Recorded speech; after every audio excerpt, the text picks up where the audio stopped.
Welcome, everybody. Welcome.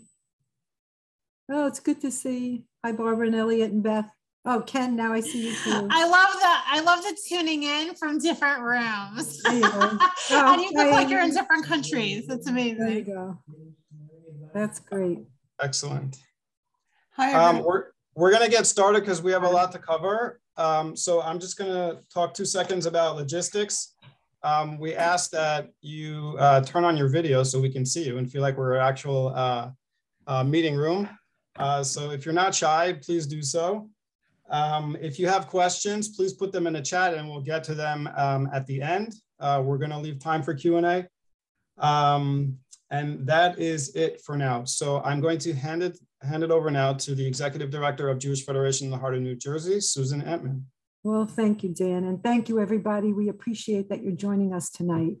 Our program is called Advocacy in Action, and the fact that you chose to join us truly speaks to your understanding that advocacy is vital and necessary for the democratic process.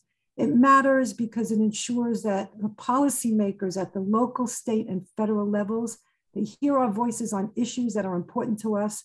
It protects us and promotes our rights and our needs when decisions are being made about our lives. And in fact, just yesterday, because of our advocacy efforts, along with other federations, our interfaith partners and legislators, Governor Murphy signed legislation making the New Jersey Nonprofit Security Grant Program permanent. What this means is that grants of up to $50,000 will be available for nonprofits who are at risk of attack, so we can purchase equipment and we can pay for security personnel. And this way we can be proactive and help protect our organization from threats to safety. This is an example that reinforces that effective advocacy builds capacity and achieves the greatest good for the greatest number of people and communities we care about and serve. So tonight we're going to learn more about our advocacy agenda and how we effectively engage in this work. And we're pleased to introduce Josh Cohen. He's the Director of Government and External Relations of Jewish Federations of New Jersey. And Josh, I'm going to let you just take it away. Great. Thank you, Susan, for the lovely introduction. Dan, thank you for the invitation tonight to be with all of you. And thank you all for giving me your time this evening. Looks like we have, there's 20 people online, which is great. You know, it's been 2 years of doing Zoom stuff. So the fact that you're here speaks volumes to not only your commitment and dedication to Federation, but your interest in our advocacy and policy work and ways you can get involved, particularly as it relates to our work combating anti-Semitism. So I put together a little presentation. Just bear with me. I'm just going to pull it up really quick. I think this is it. All right. Can everyone see the presentation? You're in presenter view though, Josh. So you might need to am in presenter view. Hold on for a second. Let's just hold on. Bear with me. Good. You know, it's funny. We had tested this and 3 minutes ago. Like 3 minutes ago. You're absolutely right. Oh, good.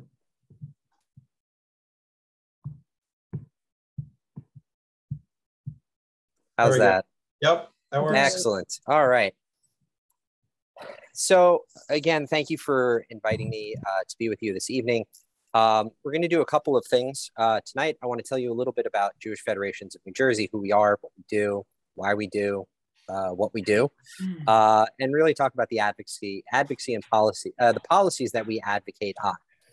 From there, I'm going to move over to advocacy and anti-Semitism, which is the heart and meat of this presentation. Really just going over some advocacy 101, best practices that we use, as well as specifically how do we actually combat anti-Semitism through our advocacy work.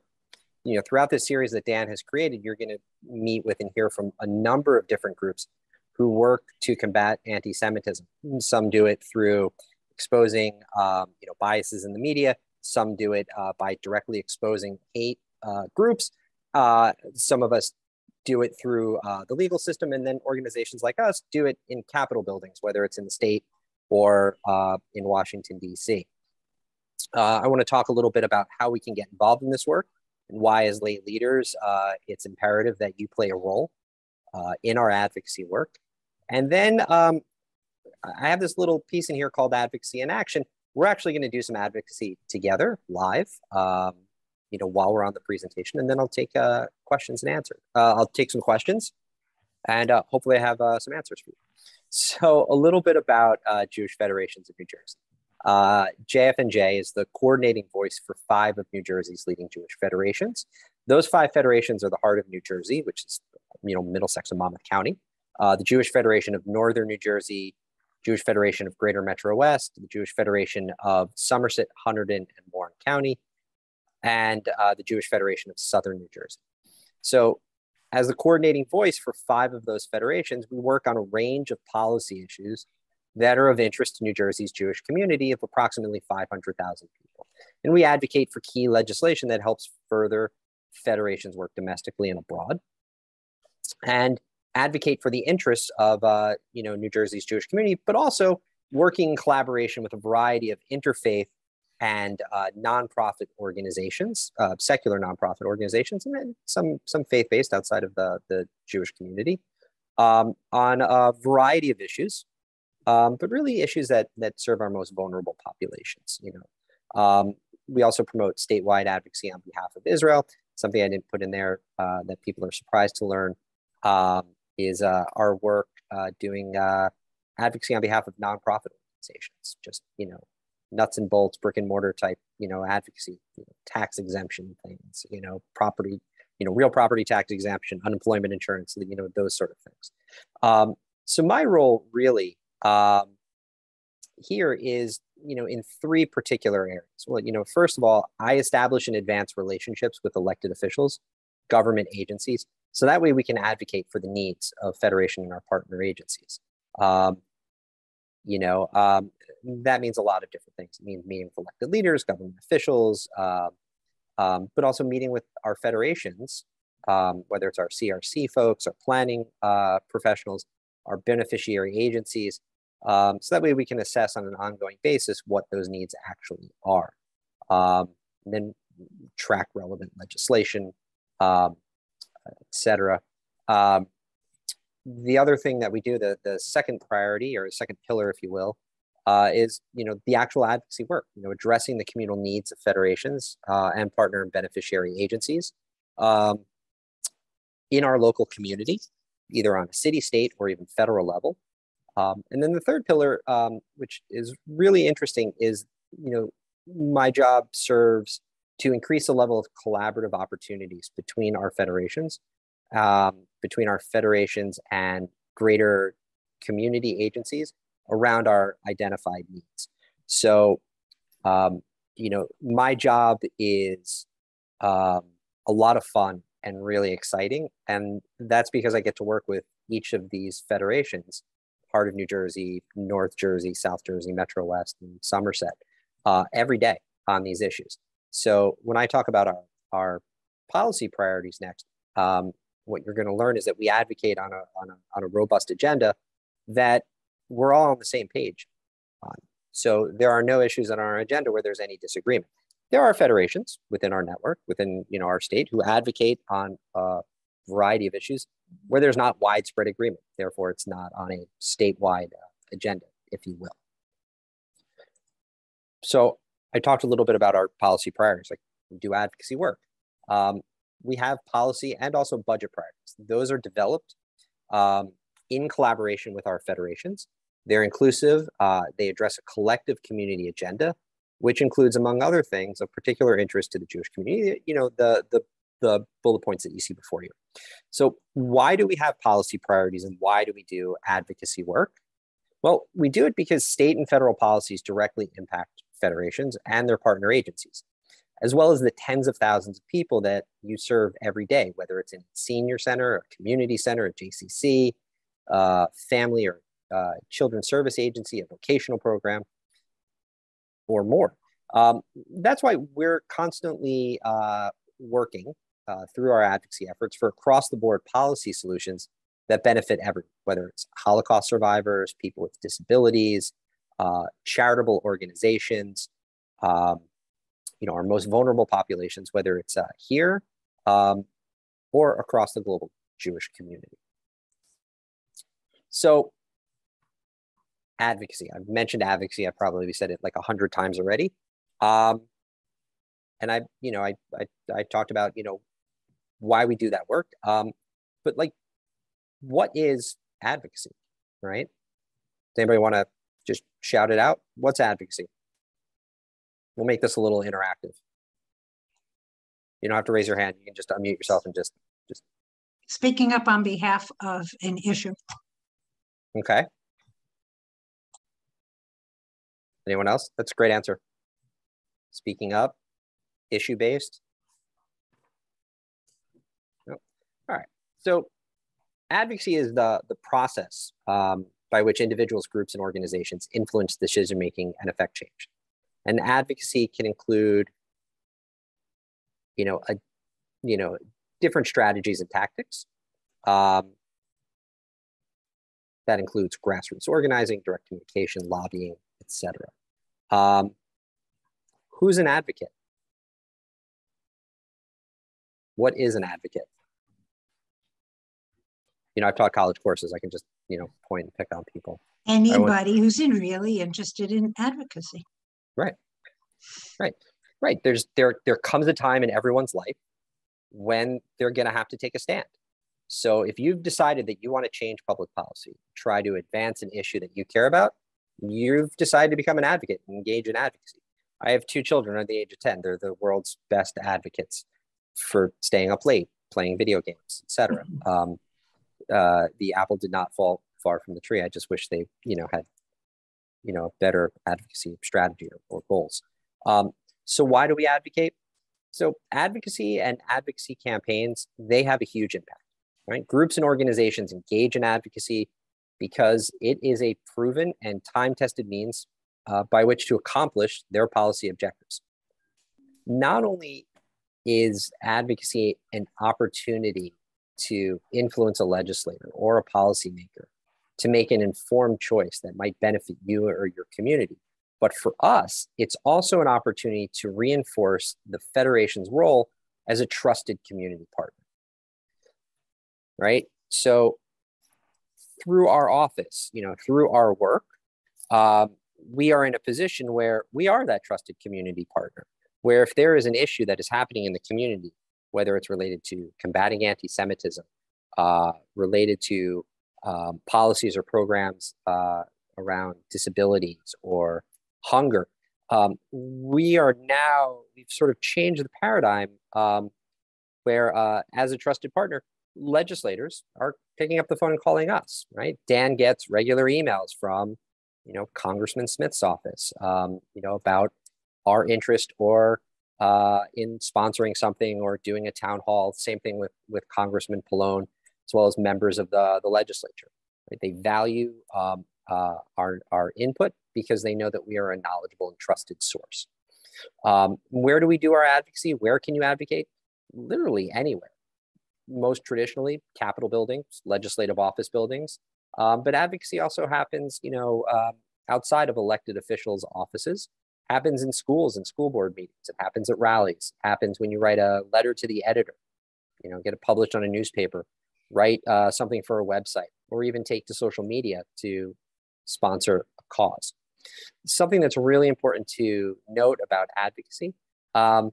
Advocacy is great and it's wonderful, but it can be a really long and frustrating process. But with careful planning, a lot of resilience, you can make change happen.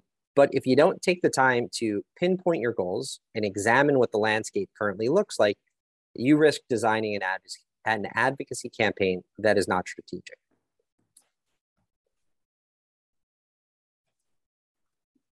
So a couple of best practices.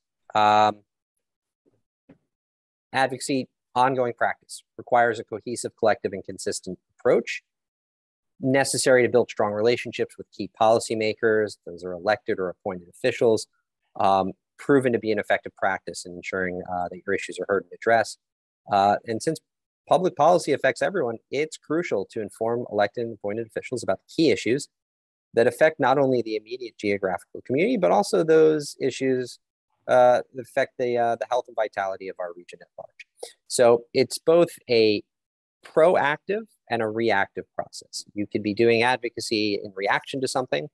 You could be doing it proactively, again, building that trust and that relationship. A couple of advocacy do's and don'ts. You know, this is more for, you know, demystifying the advocacy process. I've done a lot of advocacy training over the past 20 years. And I found that people who are new to advocacy are very nervous when they have to go into a congressperson's office or a state senator's office or a state assembly person's office, mayor's office, to talk about the issues. If there's one thing that I can leave you with, it's that you're in a much better position than you think you are. You hold a lot more power than you do. You are the informed constituent. They are desperate to hear from you. They want to hear from you. They need to hear from you. And they're going to view you as the expert, whether it is the actual elected official, maybe it's someone from the staff, maybe it's someone in the governor's office, maybe it's a state agency, whoever. So a couple of do's and don'ts. Always develop a strategy before you go into your meeting. Make sure to tell your story. You can personalize it and be honest and authentic about it. It goes a long way. Always stay on topic. Try and personalize it. Have an ask.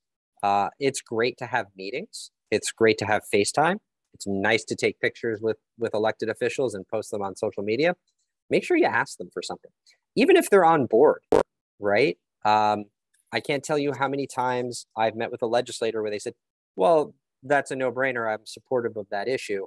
I'm already signed on. And you'll say, well, that's great. Would you mind writing a letter to your colleagues throughout the state of New Jersey and asking them to join? Right? It's an easy ask. What's the worst thing that they're going to say? No. If they truly believed in it and they want to champion it, of course they would do that. And then always follow up. Thank you note, follow up on your ask, etc. A couple of things that you should never do. Don't try to cover too many issues in one meeting. Don't ever make up an answer. There is nothing wrong with saying, I don't know the answer, but I will find out for you. You can, you know, disagree with a legislator or a policymaker. Don't argue. Don't argue, even when you disagree. You know, you're going to meet a lot of people with a diversity of thought and opinion. Some people you're just never going to change their mind. So you meet them on issues where you know that you're going to have an impact. And don't ever forget to follow up. And just again, with talking to policymakers, you know, share ownership of good ideas, avoid speaking or acting out of self-interest. Always speak their language, use data, concrete details whenever possible. You know, anecdotal stories are great, but, you know, data will always drive policy. Proactively reach out to staff. They're often the most accessible and they're always happy to speak with advocates. And many of them have specific staff for specific issues. Always stay focused. And even those, you know, short and small conversations that you have can be a vehicle for sharing ideas that grow. I don't really need to read this out for you, but, you know, these are, you know, the key points of having an advocacy strategy. Your issue, your goals, you know, what are your concerns or problems of focus? You know, what's the objective? What outcomes are acceptable? What alternatives could you, or if you're doing this in coalition, what could everyone accept? You know, for those of you on the call who've done fundraising, it's very similar, right? It's identifying, you know, a fundraising goal, you research, get your facts, you find your targets, you come up with a position, you come up with an action plan, you communicate, keep people informed, and then if it doesn't work, you know, you can review and reassess. So how do we do work for in combating anti-Semitism? What does the advocacy world look like? So first and foremost, if we're going to combat anti-Semitism, we're going to do advocacy. We do that by advocating for policies, laws, or budget initiatives with elected officials and policymakers at the federal, state, and local level to ensure that they're combating anti-Semitism, ensuring the safety and security of the Jewish community and religious institutions. So like what Susan mentioned, the nonprofit security grant program is a perfect example of something that we do on an advocacy level. Identified a need in the community, developed legislation, and got it passed. That is a great example of of a policy and also a budget matter. But it's more than just advocacy; it's also education, right? We proactively and reactively engage with elected lawmakers, policymakers, on the issues that matter most to us. We identify areas of mutual concern and then areas of possible collaboration. We build, and what I mean by build is building bridges of communication and understanding, engaging diverse coalitions, groups, and individuals to amplify our message, get others to join the fight against anti-Semitism, and for us to also learn from our colleagues and to join in new efforts against hate and bias. This idea that if you want a friend, you're going to have to be a friend. And also that, we've been combating anti-Semitism for, forever. And we probably always will be trying to fight against anti-Semitism. We're not going to be successful unless we have partners. And that work is, it takes a long time and it's hard, but it's worth it. So that's an advocacy component, is building coalitions, building bridges of communication and understanding with diverse groups. And then communication. We have to share that news and information with our communities. And we do that through calls to action. We do it through training like this. We provide opportunities to engage, whether it's an advocacy day in Washington, D.C., or a meeting with a congressperson in their office, or a state senator, or a candidates forum between two people running for governor. So we communicate with our constituents, and we also communicate with elected leaders through our advocacy, taking to social media to directly engage them in a way that is super efficient. And a good use of time, and allows them to then take that message and then spread it to a much wider audience. So we do communication advocacy through social media. To give you a couple of examples of some advocacy, I've listed 4 of them. I don't know if we're going to have time to do all of them, but maybe I'll pick like 2. Dan, is that all right? Yeah, that works. Actually, first 2 look good. Yeah, so Unilever and Ben & Jerry's, right? So as you all know, the state of New Jersey, in their ongoing commitment to support Israel and maintain a strong New Jersey-Israel relationship, enacted a state law in 2016. And it's really a statutory prohibition of investments of the Public Employee Retirement Fund in companies that actively boycott Israel. So the act says that no assets or any pension or annuity fund under the jurisdiction of the Department of Treasury's Division of Investment can be invested in any company that boycotts the goods, products, or businesses of Israel, boycotts those doing business with Israel, boycotts companies operating in Israel or Israeli-controlled territory. So in July, Jewish Federations of New Jersey and all federations, we became aware that Ben & Jerry's, which is a wholly owned subsidiary of Unilever, had plans to remove its products and prohibit sales of its ice cream in the West Bank. We felt very strongly that those actions fall squarely within the prohibited activities that are defined by New Jersey's law. So here's what we did, right? Federations collectively,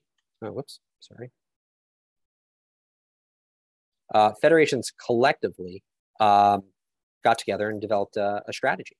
We decided to immediately reach out to the New Jersey Division of Investment in the Department of Treasury and ask that they, number one, affirm whether or not the state's pension fund had investments in Unilever. We then asked them to, if they, turns out they did have investments, to conduct an investigation into Unilever to determine if their actions are in violation of the act and consistent with state law.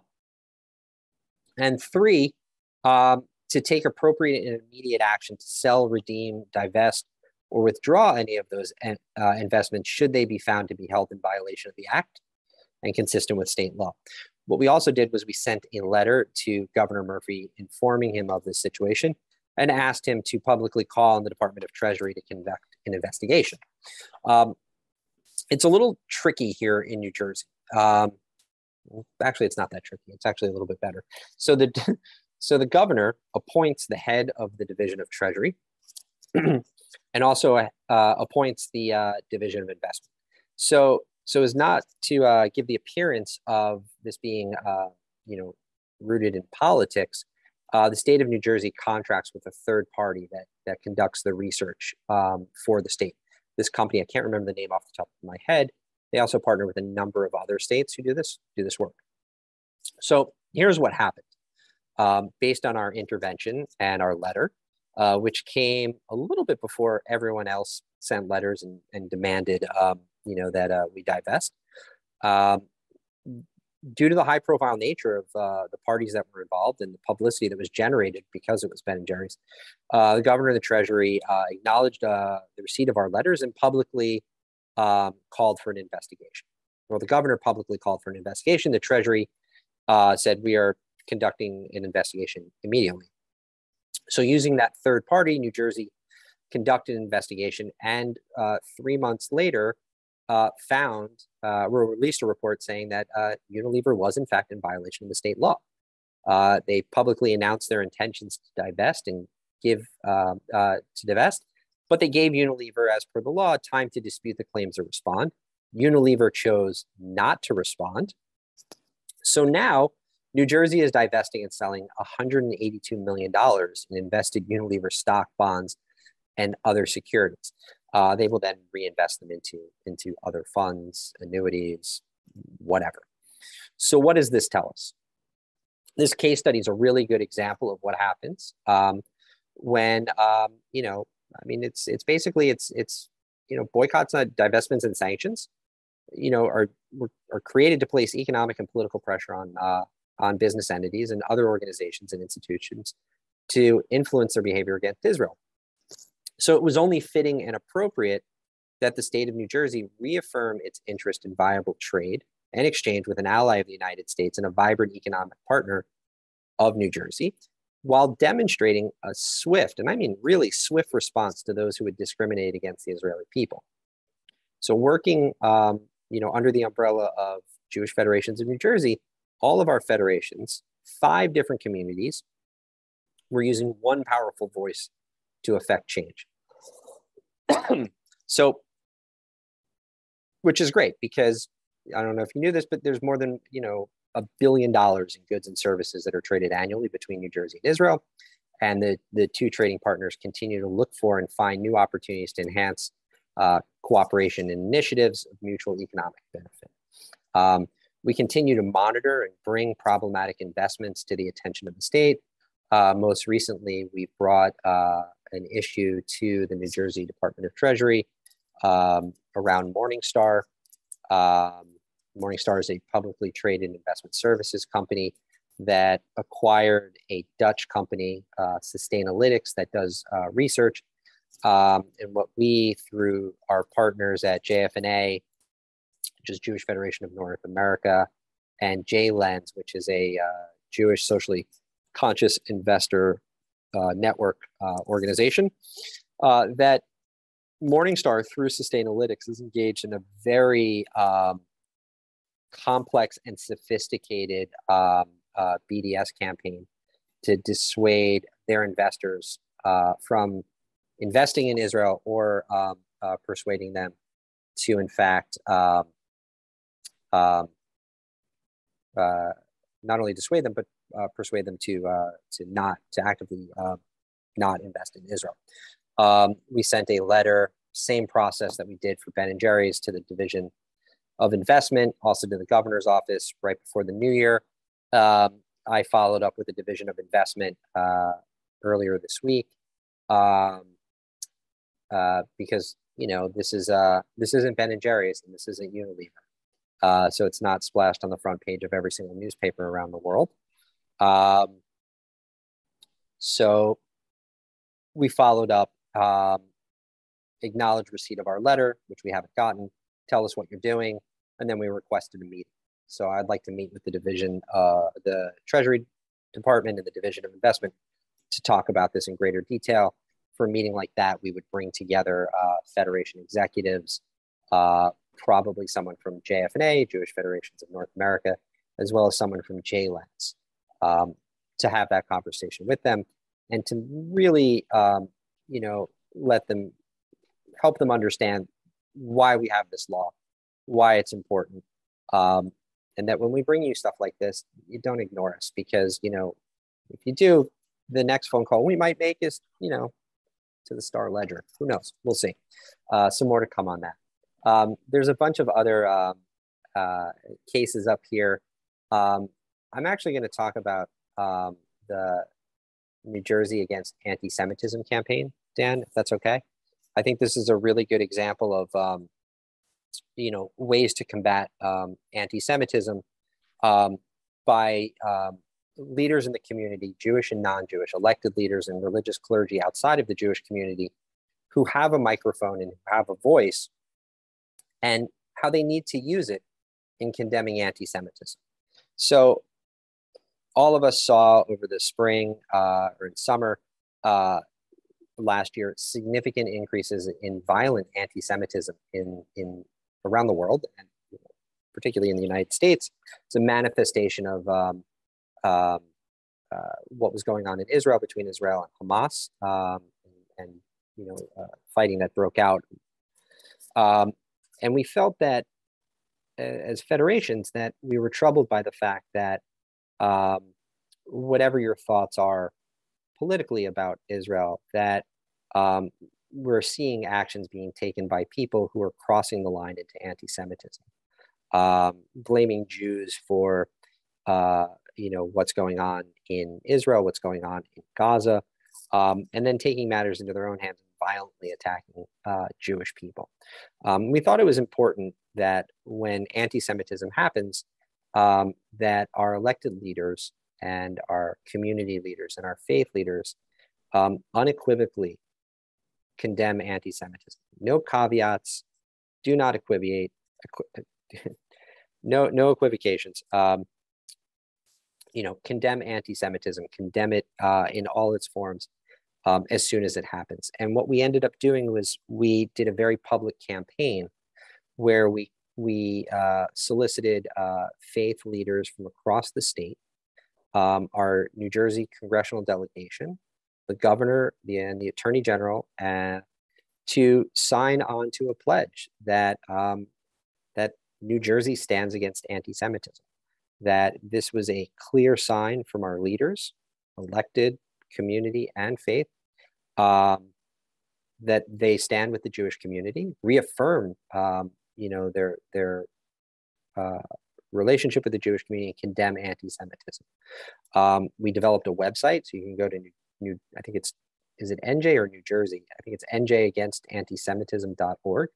And you can see the pledge, and you can see over 120 individuals and groups that signed on, everyone from the governor to Muslim leaders to the entire New Jersey congressional delegation, to associations that represent interfaith groups, to an association that represents all nonprofit organizations in the state of New Jersey. And that's a really powerful tool. It's this idea of having those relationships before there's crisis. It's nice when they proactively speak out against anti-Semitism, but sometimes we need to do a big splashy, advocacy campaign, that demonstrates to our communities that when anti-Semitism happens, that we're not alone. We're not alone because there's an acknowledgement that an attack against one is an attack against everyone, but we're also not alone in that people are standing with us, regardless of political party, regardless of their religion, regardless of their politics. Anti-Semitism is hate, and anti-Semitism needs to be condemned. That was a really great moment. Even better was the fact that members of Congress, religious leaders, and the governor's office amplified this message. We're proud to sign on and shared through social media and through press releases, their commitment to working with us. We didn't do this alone. There are times where we lead on certain issues, but we decided that we were going to lead, but we were going to lead in partnership with 2 other Jewish organizations. So this was a collaborative effort, and we brought AJC New Jersey and the ADL's New York, New Jersey office in on this. And between between 5 federations and AJC and ADL, we put forth a really amazing advocacy campaign, which I invite you to go and look at online. So getting involved, right? So as board members, you are influential community leaders. You help increase the likelihood of this organization's success by engaging in advocacy. And fundamentally, as lay leaders, you are champions for this organization's mission, and you have an opportunity to connect your passion for your organization's work with the influence you have within the community. So it's imperative that lay leadership, board members, executive committee members engage in our work on a variety of different levels. We do, whether it's, making phone calls, sending out emails, sharing and amplifying social media advocacy messages, visiting legislators on a state or on a federal level. There are attending a lobby day. There are a variety of ways in which you, as a leader in the community, can reinforce Federation's role as that trusted community partner and advocate on behalf of members of your community. Dan, are you able to put the... Sorry, Josh, me to do by mistake. Able to put what? Sorry. Are you able to put that link in the chat? I sure can. Great. So, and I'll do that. Yeah. So let me just frame this for everyone. So I think we're going to do a little advocacy in action. As you know, on Saturday, a gunman entered Congregation Beth Israel in Colleyville, Texas, holding hostages who were there for the Sabbath for much of the day. And we're grateful that all 4 hostages made it out safely, and thankful for law enforcement, first responders, security training that our partners provided to this community. This was a horrifying attack on the synagogue. And it's really a continuation of a troubling and unacceptable trend of attacks on Jewish houses of worship and individuals who are visibly Jewish. And it speaks to, those attacks, other incidents of vandalism, arson, and the anti-Semitism and online hate that contains, really implicit threats and can incite other attacks. So we do have a state nonprofit security grant program, but there's also a federal nonprofit security grant program. And it's really been an important tool to help secure Jewish and other communities that face regular threats to their safety and well-being. So following the events in Colleyville, Jewish federations came together across the country under JFNA's banner to call on Congress to double funding for FEMA's nonprofit security grant program to allow Jewish and other institutions that are targeted by hate, violence, and threats to protect their communities. So what I thought would be fun is everyone's gonna click on that link in the chat, and you're going to very simply enter your name and your address and your zip code, and you're going to be able to directly contact your member of Congress and urge them to double the funding for this program. You might need to copy paste it because it doesn't come up as a link. I think you have to. Yeah, you got to copy paste it. Okay, so copy paste it. It's a very simple link. It's just jfeds.org/NSGP22. And this is a great example of how we've used technology over the past 20 years to make advocacy really easy. So JFNA uses a program called Salsa. They're one of a number of online advocacy platforms where you can plug in advocacy, alerts and letters and tailor them to, whether it's a state or federal level. So what you'll find is you're going to be able to send a letter to Senator Booker, Senator Menendez, and your member of Congress, asking them to increase the appropriation from $180 to $360 million for the fiscal year for this really important program. I think after you confirm and it sends, you're also going to have an opportunity to copy and paste a message to post to social media, should you choose to do so. I encourage you to do that. So anytime you fill out one of these online e-advocacy campaigns, share it. Not everyone's going to get that email from JFNA, or not everyone's going to get the email from Susan or Dan asking you to do this. Again, your responsibility as a leader in the community is to help to amplify those advocacy messages.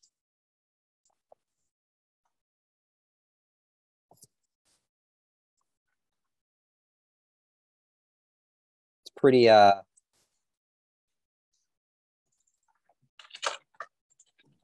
Excuse me, can I ask a question? Sure. I'd like to save questions to the end. I just have okay, one or two more things to just talk about, and then Josh, let me just cut you off for 1 sec. When you get to the second page after you put in your information, the send email button looks like it's grayed out, but it's not. I don't know, it's something with the way they designed the web page. So you should just click on it. It should work. Yep. Sorry, Josh. Go ahead. Yeah, no problem. All right. So I'm just going to move on while you're doing this. And now we'll just we'll just move on to questions. I'd love to take some questions. If you have any comments or, about the presentation, about some of the issues that you're seeing in the community that, should be a priority, or why they're not a priority. And also, what are your areas of interest or concern? I'm always going on, you do these listening tours, right? And I'm constantly meeting with members of the community, our agencies, our CRC folks, Federation professionals. So I want to know what's going on in the community and how it affects the work that we do. I'm just going to put my contact information up here. I think Jana, right? I'm pronouncing that right, Jana? yes, thank you, yes. Go ahead.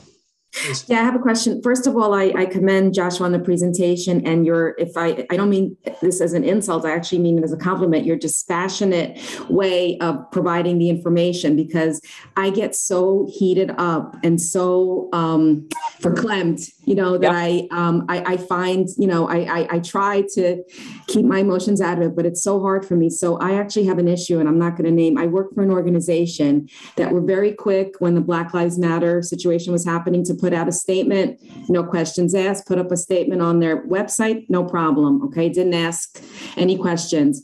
When the latest skirmish with Gaza and Israel happened, I asked my boss if they would put out and the attacks against the Asian communities were heating up over the summer. And I asked for the same statement condemning, hatred against the Jewish community, the Asian community, to be put out, hemmed and there was hemming and hawing and then it wasn't done. And then basically I was told it's a political issue. We can't do anything. So actually ready almost to resign from this organization, but I'm wondering if there's a better way to have handled it, or what else could I have done because it just seems like whenever you bring up anti-Semitism, even amongst people in the organization, they bypass it. It's like, well, it's the Black community that are, why are you bringing up Asians? Why are you bringing up Jews? Well, I'm like, well, this is what was happening at the time. And you put out a statement supporting Black Lives Matter. Why not condemn? And the statement I put out was pretty anodyne. And we, of course, condemn, attacks against all minorities and whatever, but there was so much hemming and hawing. It just seems like when it comes to the Jewish community, it's like nothing. Yeah. And I'm just so upset, and I don't know how to, This is always a challenge, for many advocates. There's a lot to unpack there, right? So I always say this, right? Like, anti-Semitism is the oldest hatred, and it's always served as the canary in the coal mine. So if there are acts of anti-Semitism that are increasing in a community, that's the first group who's going to see hate and bias and bigotry, right? And then it spreads to other communities. It's sad when someone says, well, it's hard to put out a statement against anti-Semitism, it's too political. And that's sad, right? There is nothing political about anti-Semitism, right? One of the case studies I put up there was the Stand Up for the Other pledge. And this developed in 2015. Ali Chaudhry, who's the executive director and founder of the Islamic Center of Basking Ridge, I was working for a different organization at the time, and we were sitting near each other at an interfaith advisory committee meeting that was hosted by the New Jersey Office of Homeland Security. And they did a security briefing, and they talked about how, there was an attack on Jewish people. This is what happened. And then there was an attack on this Muslim community, and this is what happened. And then we went on to the next order of business, right? After the security briefing. And Ali said, wait a second. We're just going to talk about these incidents, and we're not going to say anything? Like, that seems really wrong. And he came up with this idea, and it's a really great idea, that, when you hear and see, acts of bias or hate or bigotry against a group or a religion that's outside of your group or outside of your faith, that you have a responsibility to stand up for that group. And I really like this pledge. And Ali and I, we've talked about it for, 7 years now. There are organizations that we don't work with, right? Because like we have very, fraught relationships, usually over, fundamental beliefs over complex geopolitical issues in the Middle East. And we're never going to come to an agreement on that, right? But the one thing that we can always agree on is that you should be able to live in your town. You should be able to live in your city. You should be able to go to your house of worship without fear of being hurt or attacked or being the victim of bias or violence. And that's really what, there needs to be a refocusing on. There's sort of this, how we've politicized anti-Semitism, right? It's shameful. And there's no easy answer. And, I hear from college students all the time, I'm being pushed out of, some of these spaces. They're not taking on anti-Semitism as an issue. Like, what do I do? And I was like, keep showing up. You want friends, you have to be a friend. And it sucks. Like, it's hard. But don't stop standing up. These are your values. This is what you're going to do. And people will notice. It takes a really long time. There's really no easy answer. I'm sorry that you had to go through it. That's incredibly frustrating.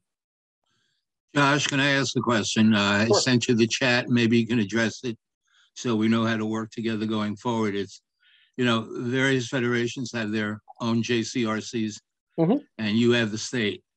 And I was very impressed with all the things you put on the screen. A key question to me is how do we work together to develop synergy, not step on each other? So you know the rest of what I'm going to say. And I'd appreciate if you could address that. Sure. So we work synergistically with all of the federations, both collectively and individually. So my agenda, the work that I do, that's the same agenda as Dan. It's the same agenda that his colleague Linda has in Greater Metro West, or Ariel in North Jersey, or Sabrina in South Jersey. So ways that I work with them individually, it's everything from advancing those relationships, making sure that, when we're advocating for policies, that if it affects a specific community, like in Middlesex or Monmouth, or there is a legislator or a policymaker, that there is representation from that community sitting at that table. So advancing those relationships, turning over those relationships. So, my Rolodex is Dan's Rolodex, or Susan's Rolodex. Elevating and amplifying the work of the federations to our legislators. So instead of like, look what I created, but like, look what is happening in Middlesex and Monmouth County, right? Look at these amazing programs and services. Really, championing each of the individual federations, as well as, individually as well as on a state level. The knowledge sharing, collaborative programming is another area. How I work with the individual federations. Dan, so my work with Dan, like I probably talk to Dan a couple of times a week. It's great. Dan is an incredible thought partner for me, and we meet all of the federations, all of the CRC directors. We all meet. I host a meeting every Monday where we talk about our work collectively. I give an update of what's going on the state and on the federal level. Most of it they already know because they're deeply plugged in. We talk about advocacy opportunities and strategies and what would work in one community versus another community. We share knowledge and best practices of things that are happening. We share what's going on in our individual communities, because something that might have happened in Highland Park hasn't happened in Bergen County yet. It could, so we do that. And then we collaborate on programs. So, Dan is running a program for a Holocaust Remembrance Day, right? Yeah. I'll mention it at the end, but yeah. Yeah, you're partnering with. Yeah, Northern New Jersey. Yeah, which is great.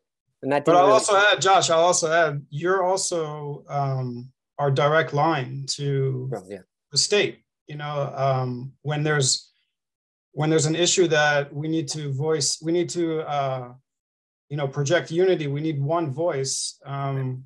That's you, and that makes our job easier. In other words, we will coordinate with you, and then you will speak on our behalf. That is the key there, and that seems to be the need now. Unity. We can't act as 5 separate federations in most of these cases when it comes to advocacy, and that's what we do. That's our collaboration with you.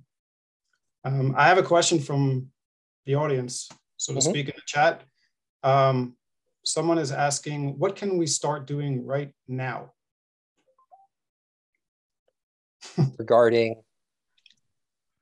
Advocacy, regarding, I guess, how can we help right now? So I think maybe I can answer that to a degree. Sure. Yeah, join the JCRC in the heart of New Jersey. I need volunteers. I need help. Help me do what you just heard tonight. All of what you heard tonight takes an army. We need volunteers. We need people to brainstorm with. Shoot me an email and tell me you want to help, and I will bring you on board immediately. This is what we want. We want a community effort. So that's the short answer to what you can do right now. And then moving forward, there will be plenty of work, unfortunately, or fortunately, depending how you look at it, but there's plenty of work to do. And I've also offered to Dan, like, I'm happy to come back at any time and do either one or multiple, programs on, like a really deep dive into our advocacy work.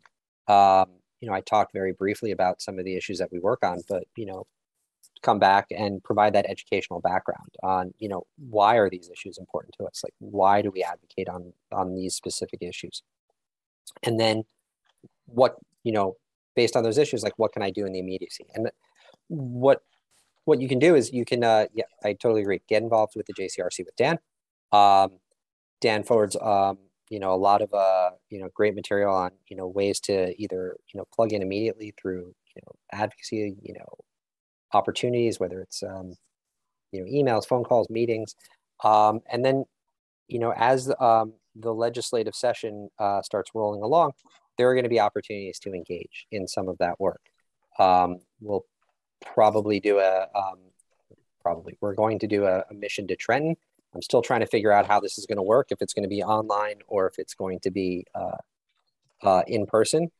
It may be a hybrid of both over a couple of days. I think it's those, opportunities. If we go to Washington, come on those missions. Dan has a really great plan to deepen existing relationships with state and federal elected officials. You can get involved in that work. And I encourage you to do so. I've already got someone that said, sign me up. So it's good stuff. Dan, were there some other questions? Yeah. So there were questions that were submitted ahead of time. I know we're a bit over, but we're happy to stay. What concrete steps can I take to combat ignorance about the Jewish community and anti-Semitism in general?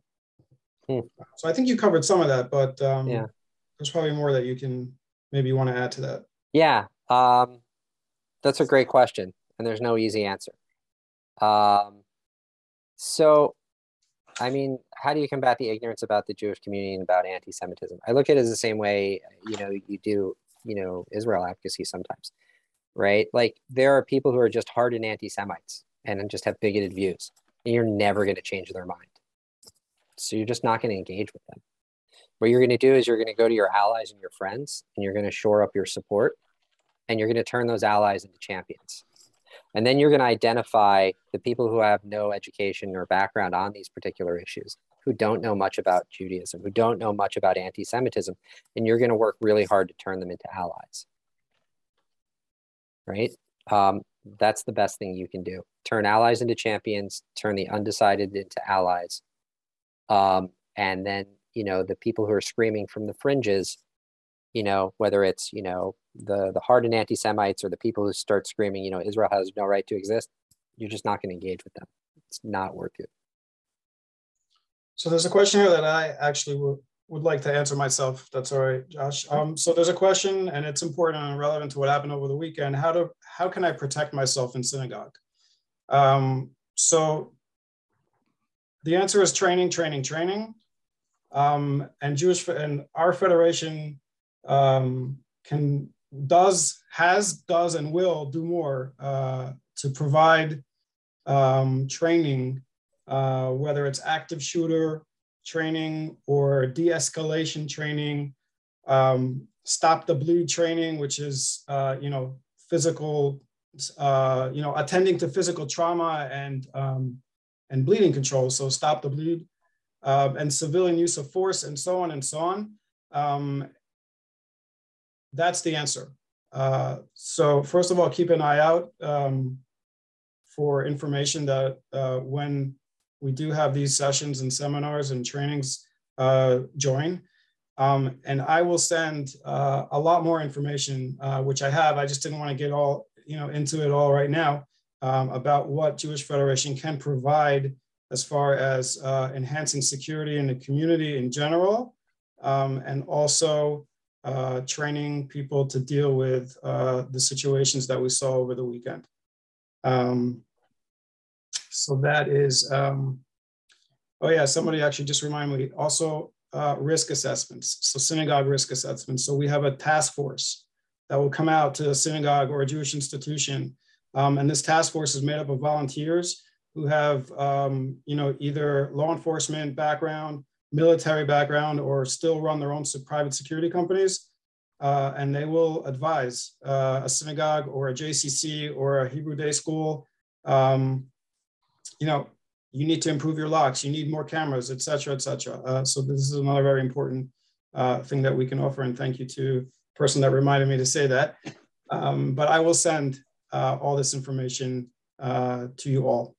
Yeah, I have to say, I'm super impressed with your federation and your security initiatives. I think the work that Amy Keller does is incredible, and really lucky to have her in the community.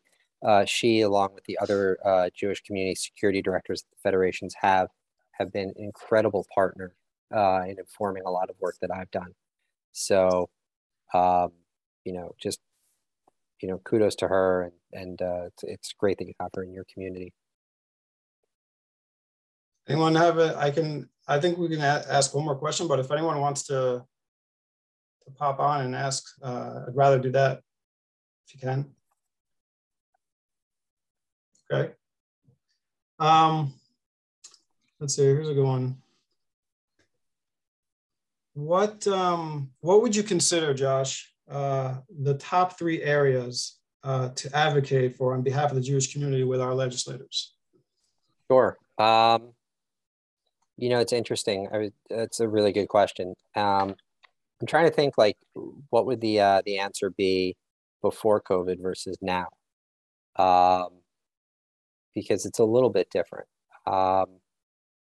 I think the top 3 issues are going to be, or are, one, combating anti-Semitism, Jewish communal security, number 1. And these are in no particular order. 2 is vulnerable populations securing our safety net. And basically that means issues that we had, that our agencies have been, working diligently on: disabilities, community, programs for our aged, hunger, poverty, housing. Those problems were here before COVID and have only been exacerbated during the pandemic.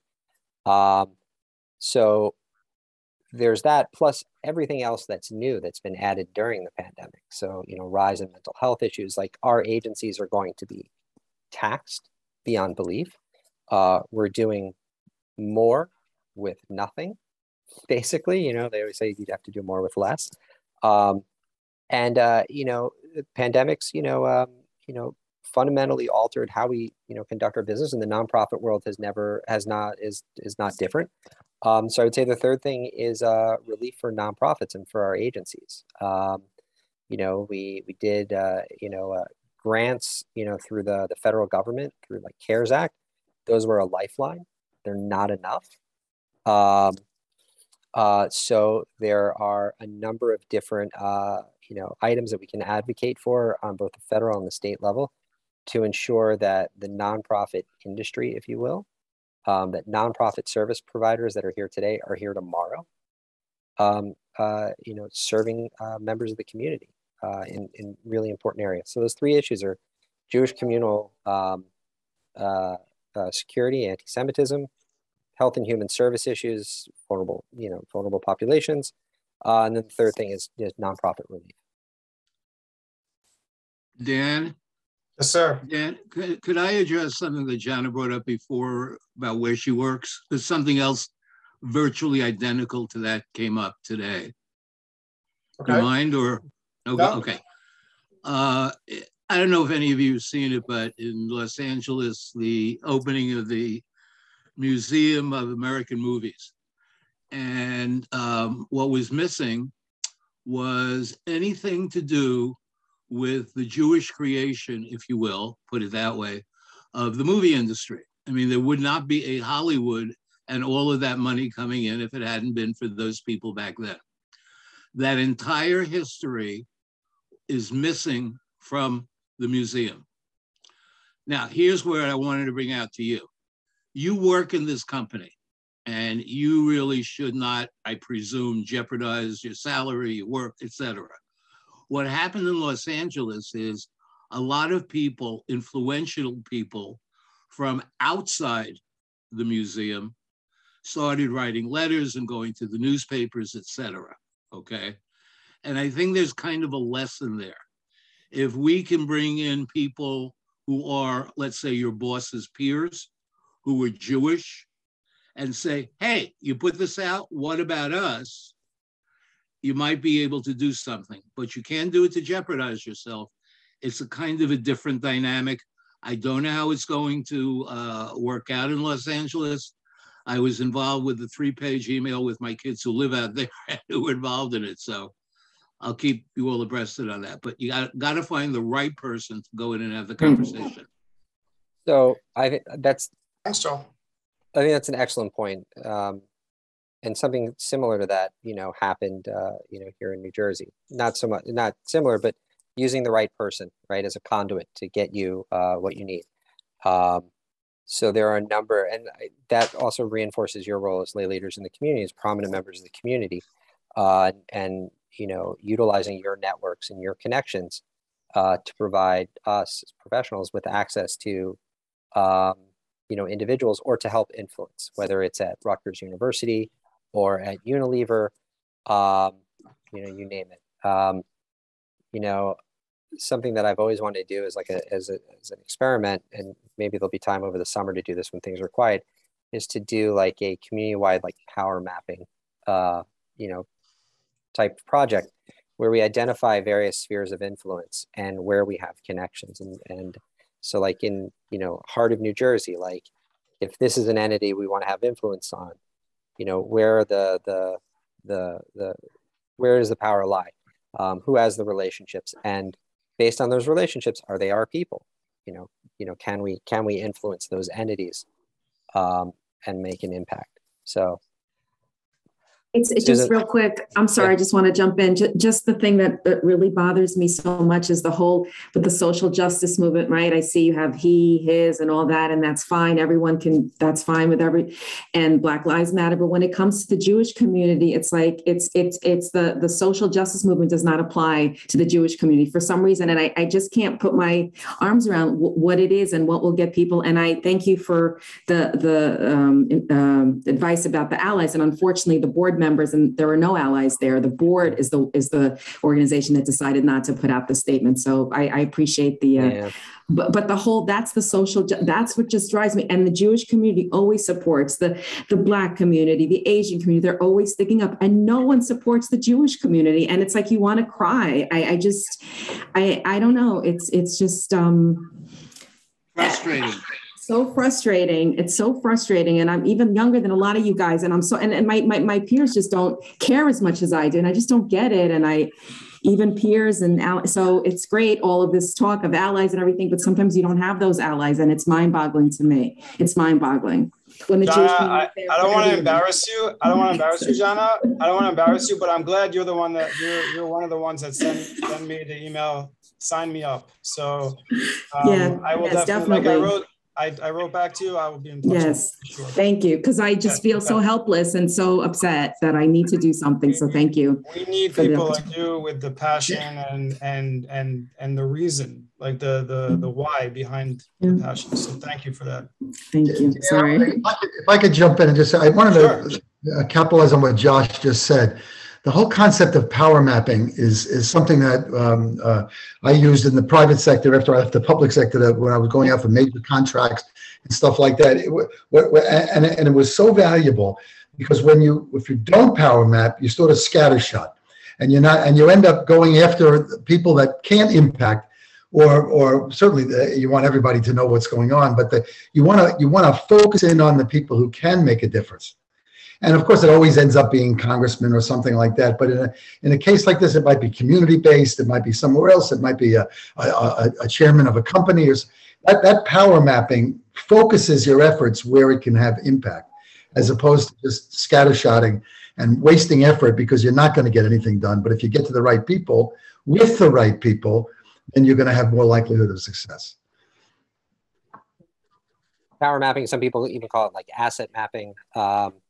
The position I used to be with the ADL, first day I made lists, like who are the law enforcement people I want to meet, who are the elected officials on a state, federal, and local level I want to meet, like in the first 3 months, 6 months, 9 months, and then who do I know to get to them? Is it a cold call? Is it a board member? Is it a friend? A friend of mine just called me and they said, I'm thinking about leaving my job. And I was like, oh, you should do a target map. And they said, what's that? I was like, where you list all the companies that you think you want to work for in the industry, and like, how do you get to the hiring manager? It's the same process. Yeah. Great. So I want to be mindful, and I thank you for staying. I thank you all for staying on, but I do want to be mindful of everyone's time. Just bear with me for another 2 minutes, because I do want to let you know about two important programs.